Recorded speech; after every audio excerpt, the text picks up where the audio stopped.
ஏம்மா எல்லோரும் எப்படி இருக்கிய? இந்த தேங்காய் விலை கூடுனதுக்கு அப்புறம் பார்த்தீங்கன்னா பிள்ளைகளுக்கு இந்த புட்டு இடியாப்பம் அவிச்சு கொடுக்கறதே நிறுத்திட்டேன் பார்த்துக்கிடுங்க. ஏன்னா புட்டு அவிச்சாலும் தேங்காய் தேவைப்படுது, இடியாப்பம் அவிச்சாலும் எப்படி தேங்காய் பால் எடுக்கணுமா, தேங்காய் நிறையா தேவைப்படுது பற்றியெல்லாம். அதனால் அவிக்கவே இல்லை. பிள்ளைகளும் 2 3 வாட்டி கேட்டு கேட்டு பார்த்துச்சு, ஏம்மா இடியாப்பம் அவிச்சு கொடு, புட்டு அவிச்சு கொடுன்னு கேட்டுச்சு. நானும் இன்றைக்கி அவிச்சு தரேன், நாளைக்கு அவிச்சு தரேன் நானும் சொல்லிக்கிட்டே இருந்தேன். ஏன்னா தேங்காய் விலை ஒன்று 30 ரூபா 40 ரூபா விற்கிதா, அதுக்கு எதனாக்கு ஒரு காயை வாங்கினோம்னா அன்றைக்கி பொழுத காய பொறிச்சிக்க சமாளிச்சிடலாம் அப்படின்னே தோணுதா. அதனால் என்ன பண்ணேன், தேங்காவே இப்படி யூஸ் பண்ணாமல் விட்டேன் பார்த்துக்கிடுங்க. அப்புறமா பிள்ளைகள்கிட்ட எத்தனை நாளைக்கு தான் சமாளித்து பார்க்க, பிள்ளைகள் என்ன பீஸா பர்கராக கேக்கு, ஒரு புட்டு இடியாப்பம் தானே கேக்கு. நமக்கு அரிசி மாவுன்னா ரேஷன் கடை அரிசி இருக்குது, ஆனால் இப்போ தேங்காய் மட்டும் தான் விலைக்கு வாங்கணும். சரி 40 ரூபாயில் என்ன போகுது, பிள்ளைகளுக்கு செஞ்சு கொடுக்காம வேறு யாருக்கு செஞ்சு கொடுப்போம், ஓடி ஓடி உழைக்கிறது பிள்ளைகளுக்கு தானே அப்படின்னு சொல்லிட்டு இன்றைக்கி 40 ரூபாய்க்கு ஒரு தேங்காய் வாங்கிட்டு வந்துட்டேன் பார்த்துக்கணுங்க. இன்றைக்கி வந்து புட்டு தான் அவிக்க போகிறேன். இன்றைக்கி புட்டு அவிச்சு கொடுத்துட்டு ஒரு 2 3 நாள் கழித்து இடியாப்பம் அவிச்சு கொடுப்போம் அப்படின்னு நினச்சிட்டேன் பார்த்துக்கிடுங்க.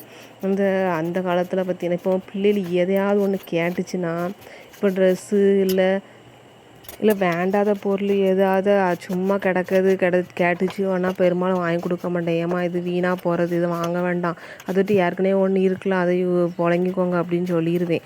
துட்டு அம்மாட்ட கம்மியாக தான் இருக்குது அதனால் வாங்க முடியாது அப்படின்னு சொல்லிடுவேன். ஆனால் அந்த திங்க பண்டத்தில் கேட்கும்போது மட்டும் நமக்கு அப்படி சொல்ல மனசே வரமாட்டேக்கு, கஷ்டமாக இருக்குது. ஏன்னா அந்த காலத்தில் நமக்கு ஒழுங்காக சாப்பாடு கிடைக்காது, ஒழுங்காக குழம்பு கிடைக்காது.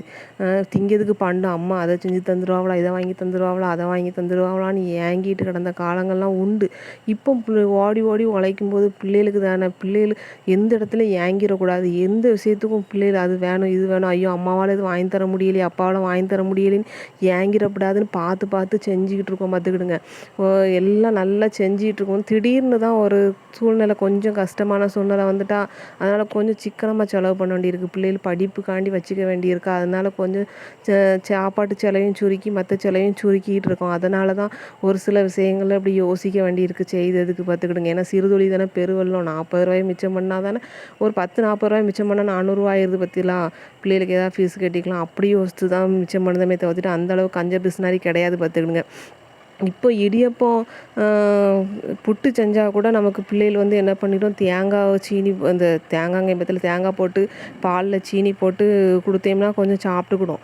ஆனால் இடியப்பம்னு பார்த்தீங்கன்னா தேங்காய் பால் எடுத்தால் மட்டும்தான் அது சாப்பிட்றதுக்கு நல்லாயிருக்கும் பார்த்துக்கிறது. என்றைக்காவது ஒரு நாள் செய்தே நல்லா செஞ்சு கொடுக்கணுமா, அதனால் என்ன பண்ணுறது அதுக்கே யோசிச்சுருந்தேன். இப்போது புட்டு அவிச்சிட்டு ஒரு 2 3 நாள் கழித்து என்ன பண்ணோன்னா தேங்காய் கூட ஒன்று வாங்கிட்டு வந்து பிள்ளைகளுக்கு இடியாப்பம் அவிச்சு கொடுக்கணும்னு நினச்சிருக்கேன். புட்டுமே பார்த்தீங்கன்னா எப்போவாவது சொதப்பிடுவேன் நான். என்னென்னா ஒன்று தண்ணியாக ஆக்கிடுவேன் கொழக்கட்டை மணிக்கு, இல்லைன்னா ரொம்ப மொறுன்னு ஆக்கிடுவேன். இன்றைக்கி கொஞ்சம் பார்த்து பார்த்து செஞ்சேன். ஏன்னா புட்டு செஞ்சு ரொம்ப நாள் ஆயிட்டு, பிள்ளைகள் வந்து வாய் விட்டும் கேட்டு, அதனால் அதை சொதப்பிடக்கூடாதுன்னு சொல்லிட்டு பார்த்து பார்த்து செஞ்சு தான் இன்றைக்கி புட்டு செஞ்சேன் பார்த்துக்கிடுங்க.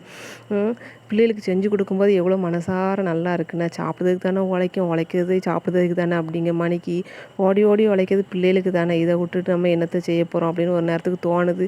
ஒரு நேரத்துக்கு இது அனாவசியமாக செலவு பண்ணுதோமோ அப்படின்னு தோணுது பார்த்துக்கிடுங்க.